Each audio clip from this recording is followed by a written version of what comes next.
this is powerful stuff that I actually experienced. I really haven't had an experience like this where I was transported literally to be before God at a place like Moses was when he came across the burning bush. It's not where I went to heaven. It's where God transported me from my house as a young girl in the middle of the night to be before him at a place, a real physical place here in the world. And I will show the details of it too. The point, though, was for a very critical message from God concerning his viewpoint of those who will be on earth. And then there's going to be a massive amount of people who are going to be on earth at the great day of wrath. These are people who are going to not receive forgiveness from God. They are going to be in the people who are going to receive the wrath. And some of those people will be people who consider themselves Christians and saved. I had posted this before, over 2 years ago, but my editing skills were not so great. And people had complained to me that the audio was difficult to listen to, that the music was too loud, and also there was some hissing going on when I was talking, and I didn't have the skills. Well, in this time I have learned how to do it. So I took that same video where I presented, and what I'm basically doing, I'm reading it out of a book where I wrote the experience. Now, I'm not in any way showing the book. You will not see the book. I will not say the name of the book, because this is not about the book. It's about a very important message the body of Christ needs to hear. People who are unsaved need to hear. They need to see through God's eyes how sin within a person looks to him, and how those people on the last day will appear to God. Now, I know this seems obvious, but sometimes I've had people ask me when I have put some retro videos I've made that I either have reposted or never posted but finally gotten around. When they see the difference in my hair, they question it as if it's some kind of phenomenon. We all know how hair grows. The point I want to tell you is that you're going to see me about over 2 years ago, and my hair was a lot shorter. And that's why it suddenly goes short in the next scene I'm going to put to you. Because it's a retro 2+ year old me presenting, though, very relevant, very crucial information that even though I had this experience 4 decades ago, look how God works. He gave it to me in a time where I couldn't find anyone to share it with. You will see that I even went to leader in where I was at to try to share it. But now I know in hindsight that the reason there has been no audience because the season for it was not yet. Now we're in the last days. Now Rapture will be coming for a certain number of people in the body of Christ who are the ready virgins. Although I had experienced supernatural spiritual encounters before, one related above, I'm referencing one where I wrote about when Jesus met my goodnight kiss one time, which was pretty awesome. And another one not mentioned here that took place nightly for 2+ months. This was the event that changed me, partly because I saw God as a God of righteous judgments, and I witnessed sinners undergoing a frightening condemnation. As a child, I did not know these things, as we did not read Revelation as children in Catholic school. Our teaching was limited to the catechism, for the most part geared to children, as I told you. I still retain my original first draft of that account I wrote a year after it. Now the pencil handwriting very faint 40+ years later on the yellow crinkled notepaper I wrote it on. As an aside, I tried to find it to do this video, but it's like in a very disheveled storage place that I have, and I couldn't locate it, but I still do have it. The incident took place nearing daybreak while I slept in the room shared with my two older sisters. I was 13 years old at the time, and we lived in Miami, Florida. For those who haven't seen my videos, by the way, my name is Vivian Gendernalik, and at the time I'm doing this video, I am 58 years of age. So this was back when I was 13, and it was in 1972. The life-changing events for me took place the day afterwards at the Catholic school I attended. Life-changing because they confirmed to me that what I had gone through was real. As I slept in the lower bunk bed, beneath my oldest sister who had the top bunk bed, my other sister crossed the room in her own single bed, I found myself in an open vision that seemed as real as if I was doing these things in my physical body, to which this day I'm uncertain if I was or not, because it was real and experienced as I am sitting here typing. I discovered I was on my knees in total dark, as if transported directly from my bedroom to this unknown pitch black place. Then my awareness widened, and I found myself in my schoolroom, still kneeling, but next to the teacher's desk. All the desks were empty, and I knew, even though I couldn't see from the lack of light, by some kind of supernatural weirdness, that so was the entire building empty and dark.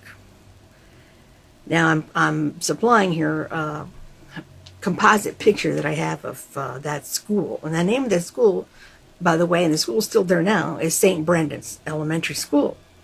And I made a composite of pictures that I had taken at that time and put it together so you can see there. I'm posing this picture next to a nun, and I was making bunny ears behind her head. But that picture was in front of the cafeteria, which is not a cafeteria anymore there now. And to the right of myself in that picture, which is to the left of the viewer looking at the picture on the screen now, is that elementary school. Now that just off of where the picture ends, and the second story was the classroom that I found myself in. That classroom, like I said, it wasn't random. It was the very classroom that I was in that school year. It was my 8th grade classroom. And it was all dark. And it was storming outside, just like in this experience as it was happening live. It felt as if the experience was taking place right then in real life time, as the time I was supposed to be asleep in my bed. Dark outside as it was dark like it should be in my bedroom. If in fact I was out of my body and my body was still there sleeping, like Paul himself said, same exact time. I mean, I had no way of telling because it was real as I'm sitting here talking to you. There's no difference of any dream. However, like John in Revelation, I think I meant Paul, but I put here John in Revelation. I couldn't tell if I was there in the body or if this was my spirit there only, or the most lucid dream ever that strangely coincided exactly with real time and all three-dimensional detail, which I had never experienced before. Because it was so lifelike, I felt I was actually physically there. I mean, I could feel the hard floor in contact with my legs in my pajama pants. And as far as I could tell, I was really there. Not even the smallest light was on anywhere in the classroom. The brick 2-story school building and room where I knelt, dark, exactly as if it was really happening at that time of night. It seemed to be 3 to 4 a.m. just by the total quiet and darkness. Now this is a day when it was in the 60s. No, it was in the 70s. I started going to that school in 1963 in kindergarten, and the school itself was founded in 1955. At the time that this took place in 1972, there still was no fencing surrounding the school as it is now, and it was there was no security cameras as they are now. I mean, now today schools are like forts. You know, they got security cameras, they've got guards, they got fences, they got everything. But this was still in the day when those things were not put around most schools.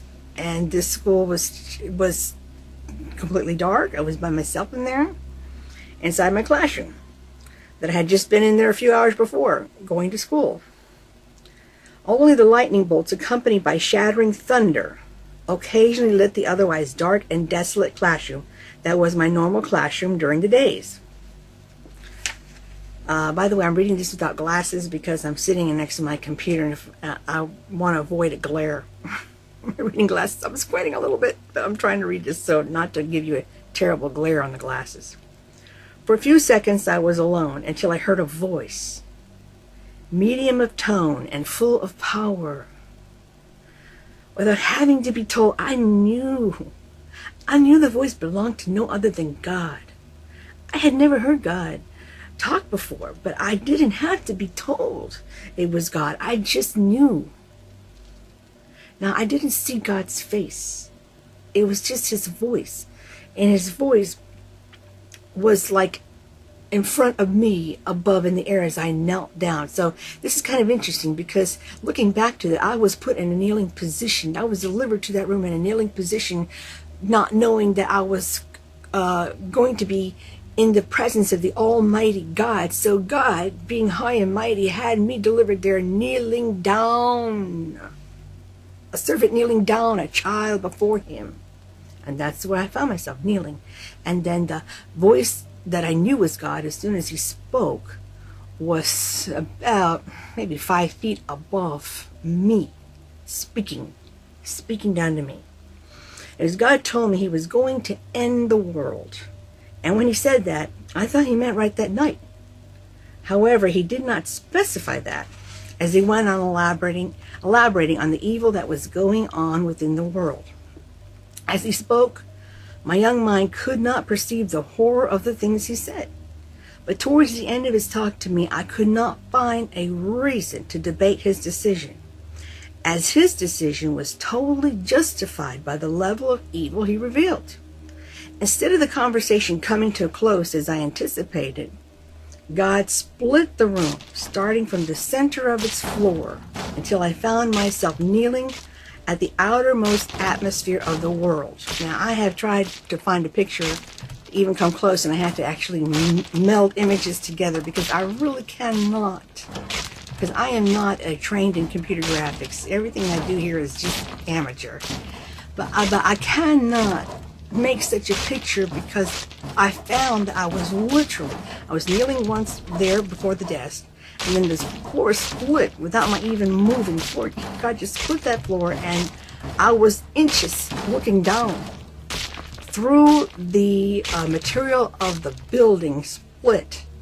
You know, the floor, the terrazzo floor, the layers of it going down in the darkness to then it ended to the outer atmosphere of the world and the depth going down, the clouds. It was lifelike. It was lifelike, as if I had just, the classroom had been put there, and my little dog is sleeping, I'm sorry. And I was looking down, truly at the outer atmosphere of the world, but somehow having a scope of vision that I could see the world from there, but truly a depth of that height. I just can't convey something like that. It just was incredible. So I found myself kneeling at the outermost atmosphere of the world. The sky below grew darker as he showed me the people on the earth living out their daily lives. Like I said, I could see somehow with bird-eye vision everything. The people were talking, working, laughing, and so on. No more than 5 seconds passed when he switched the scene to the end of the world and how the people's souls would look then. They were ugly, repulsive, horrifying for me to look at from my high perch. They no longer looked like people because their ugliness within them had so transformed them. They had turned into repulsive creatures. Now like I said, showing here pictures of, normal people walking, and then people contorted, but I cannot find images to convey the people, because, excuse me, they didn't look like people. When he stripped away that flesh, everyone was contorted and twisted and no longer looked like people. They really looked like twisted, contorted demons. Every single person. Everyone. They were, it didn't matter how likable or attractive that person had seemed on the outside. Inside, now this is God's perspective he was showing me, every one of them turned out to be deformed from their sins, to the point they had become contorted into creatures that were far from human and were ugly and vile. Not one standing upright, but deformed, and changed so extreme they had lost all human traces. Really, they looked like a sea of demons. If you hadn't seen the transformation, they were people, and what you were beholding was their true insides from their massive sinning. Now here's another aside I want to put to it. Every person was contorted and deformed. That this didn't matter whether there was tons of sins or 2 or 3 unconfessed sins or a single one. To God, anyone in a sin that was not confessed, anyone found in that sin on the last day, unconfessed, was demonized. They were demonized. So it's not a layer of, I only have one sin. When God comes, you haven't confessed. He's going to see you as repulsive to him, because a high holy God has nothing in common with anything of sin. It is repulsive to him.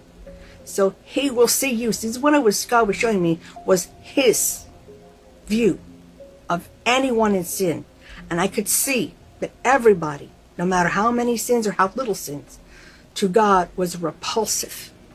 And I'm talking about people who had sins that were not confessed and repented from. These were people, not people that were just limited to unbelievers, but people who were had in the name of brother, yet had sins within them that they were not repented of. I could no longer see them as they were a vast, pitiable multitude with arms outstretched, because when they were doing this, they were somehow aware of God's judgment on them at the time. And I was seeing the future scene of the last day, God's day of wrath, when they realized this is it. Both shrieking and screaming out to me, asking for forgiveness. And I say to me because I was before God.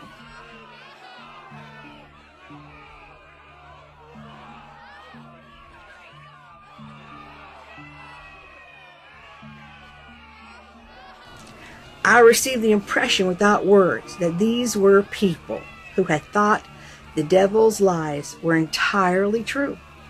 People who were shocked, these people were shocked, to find the Bible was literally correct, which seemed, from my view, millions and millions. The whole populace I was looking at down there. Perhaps this was after the rapture, because there was nobody there, in my view, that was not demonized. They had bought the demon's mistruths and had become ugly creatures in sin over their lives.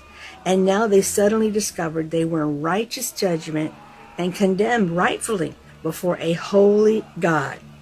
This was in 1972, before computers, cell phones, big screen televisions, DVDs, and even VCR players being affordable. For those maybe too young to know, VCRs were like cassette tapes to record movies and stuff, before affordable for the average person. Medias which give methods of transmitting visual messages that are not family rated on the individual personal level and personalized, that allowed people to privately indulge in all kinds of perversions and sins on a scale that exists now, but not back then scale-wise. Though throughout human history, people have not been puritanical and have greatly sinned. Sodom and Gomorrah. They have not done so on the tremendous scale of mass involvement that computers and cell phones and easily created affordable mediums like DVD, MP3, etc. allow today.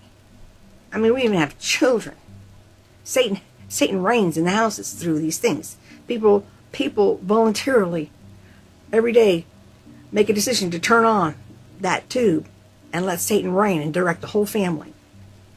In 1972, if you wanted pornography, you had to travel by car to one of those stores in the bad parts of the city or get embarrassed getting one of the 3 magazines available in select bookstores.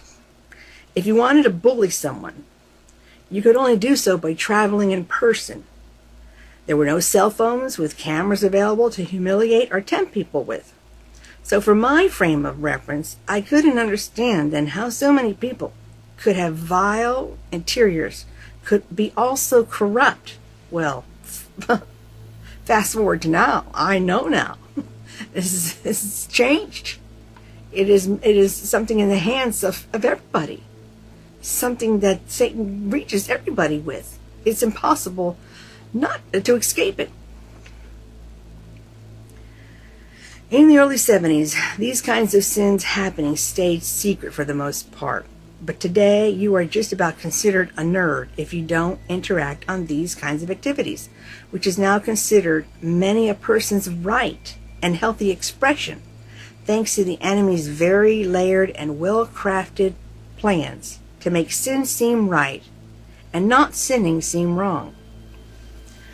But they're far below me, giving me a great view that seems somehow to scan the world, where multitudes and multitudes of people who by sin were deformed creatures inside, no denying this from my supernatural view. The mass sea of corrupted people I was looking at were shown in their spiritual condition at what would be officially the end of the world, as in biblical end, the end described in Revelation, which I had no teachings in at 13. I understood from the sight I beheld that people were sinners. However, sin would prevail so much as the day of the Lord got closer that they were going to get even worse, become ugly beasts when that end time would finally arrive. There had been such a difference the way that people looked on the outside and the true states of their souls when the end of the world would be. When I had seen them with their physical bodies gone, and just as their soul man, they were like ugly creatures, depraved and evil. Everyone looked different from each other, but they were all repulsive. Their true nature was offensive and vile. Then they began a unified chant, asking for one more chance, just one more, over and over, until I realized that all the souls that I could see, which were many upon many, that saving them from destruction was being left all up to me. I couldn't bear the sight anymore, and turned away quickly from them to God. The morbid view closed itself back into the schoolroom, leaving me where I had been originally situated, next to the teacher's desk. And then I turned to God and began to plead with him out of the very depth of my soul to give these people one more chance. From the state of their corruption, I personally felt that the situation was hopeless, and my feelings of desperation continued to grow. However, I kept on pleading for them. What moved me most was their terrible shrieks and screams for forgiveness. I couldn't help but be moved, no matter how vile they were. They were a sight to pity, and I felt now my own pity, now listen to this, was God's pity for them. His mercy working through me despite their clear inner vile nature and their deserving condemnation. It brings to mind the scripture where Jonah was angry God had not destroyed the wicked in Nineveh, who clearly were deserving of destruction. And God replied, but Nineveh has more than 120,000 people who cannot tell their right hand from their left, and many cattle as well. Should I not be concerned about that great city? is Jonah 4:11. Like those clueless people in Nineveh, God was revealing a concern for all these depraved people I was viewing, millions and millions of people who had lived in clueless sin that led to his righteous wrath and destruction by their ugly transformation into some other kind of creatures. When God showed them to me how they really appeared, it was clear not just one sin changed them like that, but living in sin so long, it had transformed them into deformed, evil creatures within. Yet, like Nineveh, they did not know one hand from the other, and had lived clueless about their lives of sin, total pawns of the devil. At any moment, God had the power to destroy them. Just one word, they would get their justly due punishment. By staying his mighty hand and showing me by the situation, it was my job to help them somehow. I don't know how. It was apparent this was God's mercy, his setting up this way for them to be delivered, despite they deserved immediate destruction. But it was also clear those who would not respond to this final mercy chance would get God's eternal wrath. The storm outside was really lashing about. It was at its top fury when one dazzling flash of lightning filled the schoolroom. At that moment, I found myself in a half-kneeling, half-begging position in my lit-up bedroom, for real, for physical real, not in the brilliant flash of a blinding lightning bolt, exactly as had filled the classroom, followed by a clap of roaring thunder. I mean, people, it was like I was in that classroom begging. That lightning hit there when I was in that kneeling position. Without a nanosecond later, I'm in that same kneeling position, in the middle of that same clap of thunder and lightning in my bed. I was transported instantly. It was amazing. I was awake for another 10 minutes expecting more lightning and thunder, but that was the end. Instead, soothing pitter-patter of gentle rainfall followed, as if a sign of God's mercy, lulling me to sleep. There had been no difference between the last second in the classroom and my time finding myself in the same position in my bed. At that age, I did not know about visions or getting spiritually translated, so I thought it was real, felt it was real, but could only name it dream incident, because open visions and closed visions were not terms taught in Catholic elementary school. The day that followed, full of supernatural signs. Well, I say day that followed, but it was that very morning, the day of that very morning, not the day after. When I awoke in the morning, I immediately fell to my knees, thanking God the world was still there. Even though the scene from the end of the world he had shown me, I knew had been the future some unknown time. I still wasn't entirely 100% sure he could withhold his hand for that length of time, due to the level of evil he had first shown me, which justified his holy wrath at that very moment. I mean, it justified it. When my mother called me and my two brothers, who were still of the age to attend the grade school, to go to the car for the normal ride to school a mile away, I told her I wanted to walk, not telling her, though, the reason why, because I was happy to see God had not ended the world, so grateful for his mercy, and the precious world was still there. Although she looked at me queerly, she consented.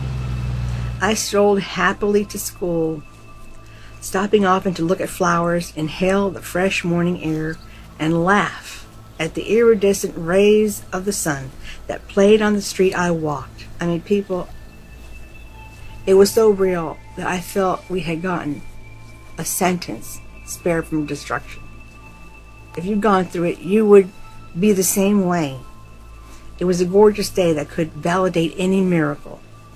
When I reached my school, there was still a half hour before classes, so I strode into the church. Using my lunch money, I lit a few candles, spending the time in thankful prayer.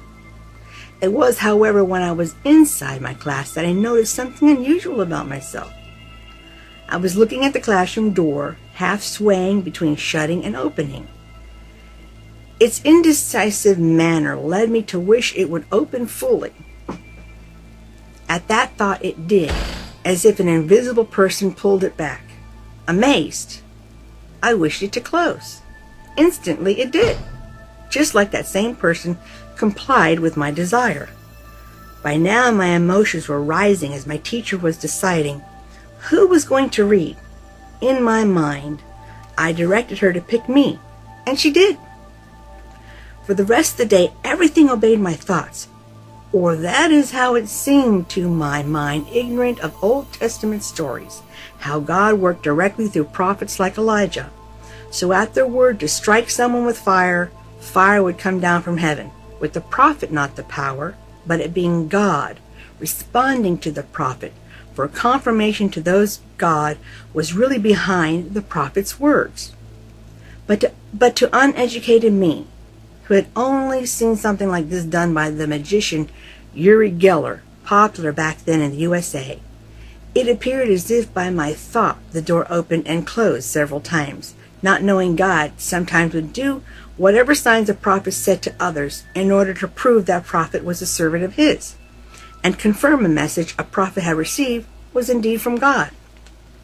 So to me it seemed that the teachers would follow my thoughts to pick me, pick someone else. I played with what I thought were my newly found powers, not having known anything about the supernatural science God can sometimes give to confirm he has spoken through a person. I believe because I was an unguided, untrained young girl that God, for a short while, did this for me. Though I was not speaking any of these things in his name, but just thinking for these things to happen, in order that I could be sure the encounter I had had with him and what he had said was a valid supernatural word I could and should take seriously. Without any person to instruct me on what I was experiencing that whole day, my young mind could only think I had a sudden development of psychic powers. However, for the first time I was fully conscious of the contrary behavior of all the people around me to God's will. Their behavior was definitely often in clash with a holy God, and never before had I perceived this. I am sure if I had someone trained in the prophetic, they would have cleared up my wrong thinking and instructed me in what was really going on. And perhaps if I had had such guidance, it might have gone further. But I believe God cut off that overt, outright response from me to my every proclamation by that day's end to keep me from the error of my mind I now had psychic powers. That morning I told 2 of my friends at school only, out of fear of being ridiculed, but I mostly wanted to tell one of the priests. At my lunchtime, having spent my lunch money earlier to pray on the candles and unable to buy food, I used that time to go to the rectory to tell a priest about this monumental vision, and how after experiencing it, that it seemed I could now move things with my thoughts. I remember sitting across from the priest telling him these things. About the door opening and closing as I wished, about the teacher following my thoughts to pick me, pick so-and-so. He told me that it was a dream and nothing more. And he had no comments to say on my experiences with moving things and people with my thoughts. And that was an effective end to any guidance. Not only decades later, not until decades later when I became familiar with the Bible did I understand what I experienced that day, which was an open vision from God. The following supernatural events isolated to just that day to correlate it as a true experience. At the end of the school day, nothing more responded to my thoughts, as if God called it a day, validating something special had happened to me more than just a waking dream. Perhaps because God knew I would find no guidance concerning any open vision from my spiritual leaders at that Catholic school, as I might have found at another denomination believing in gifts of the spirits visiting people today. At the end of that day, I was a changed teenager. It gave me the desire to live a religious life, and I actively explored becoming a nun. I then would spend a lot of time at that convent that I show in the picture, as I seriously explored becoming a nun. I wrote then convents across the United States. I spent time with the nuns in that convent picture, specifically pursuing that life. I spent time at the convent at my school asking questions about becoming a nun. I corresponded with several convents across the United States to get an understanding about what becoming a nun required. For several months, I exchanged letters with various nuns while I seriously considered this as my calling, while spending time at my local convent, learning and making rosaries while considering this lifestyle. This also improved my relations with the nuns at my school, who went from a disapproving attitude because I was a rowdy kid to a totally approving attitude by the end of that school year, when they knew I was contemplating life as a nun. Although none knew about my experience that day, the priest's negative response completely suppressed my desire to share what I held as a very special experience.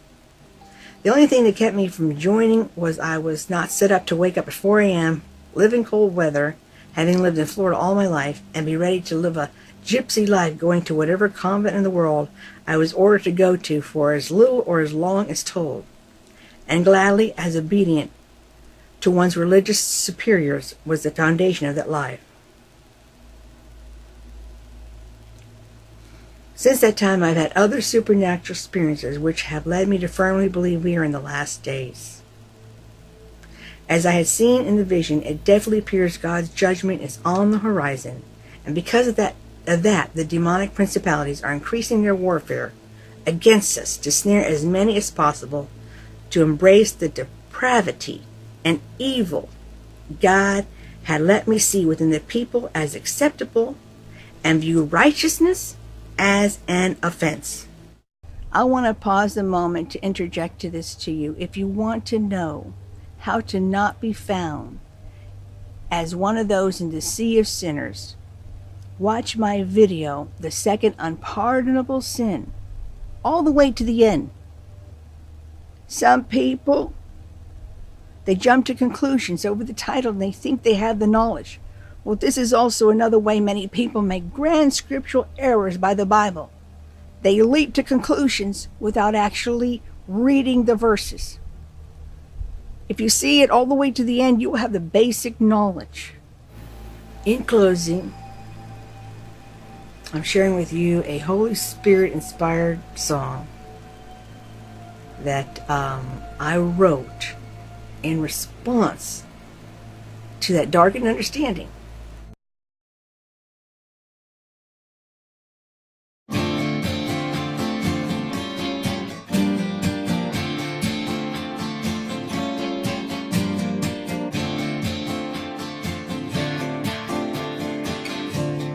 Yes, you've got freedom to walk the broad way. Yes, you've got freedom, think God doesn't punish. Yes, you've got freedom to name it modern grace. Yes, you've got freedom to teach others same blindness. Freedom. Yes, you got freedom, find reasons to sin. Yes, you got freedom, say convictions, legalism. Yes, you got freedom to pen new doctrine. Yes, you got freedom to lose grace after baptism. You got freedom. It's not that you choose, but what you choose, that's right or wrong. It's not that you use free will, but what you use it for, that's false or dead on.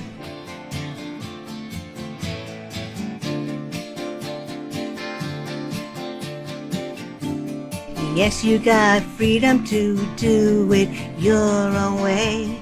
Yes, you got freedom to see but not see. Yes, you got freedom to walk in night, not day. Yes, you got freedom, stray far as a lost sheep. You got freedom. Yes, you got freedom to slumber, not awake. Yes, you got freedom, keep your heart unchanged. Yes, you got freedom, believe judgment's erased. Yes, you got freedom, prove a worker needing change. You got freedom. It's not that you choose, but what you choose that's right or wrong. It's not that you use free will, but what you use it for that's false or dead on.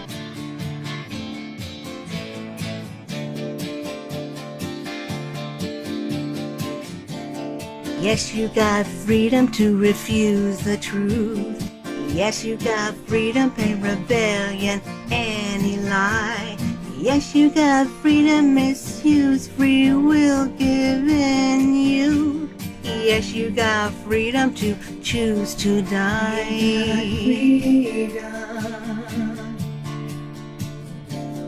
Yes, you got freedom, reject all Jesus said. Yes, you got freedom, look to men, not Christ. Yes, you got freedom, shrink back, return to death.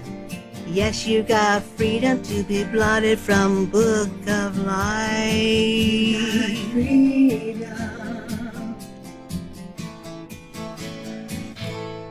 It's not that you choose, but what you choose that's right or wrong.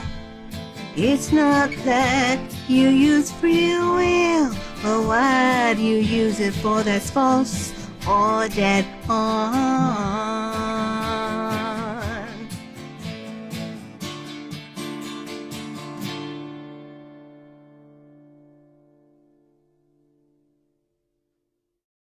It was an unbelievably powerful experience. I've carried the grandness and the burden of it without any outlet for decades. However, I can see in hindsight that the time that I have come to share it is appropriate, for the season is approaching. The season of the rapture, the season when there will be people left behind, and the season of the great day of wrath.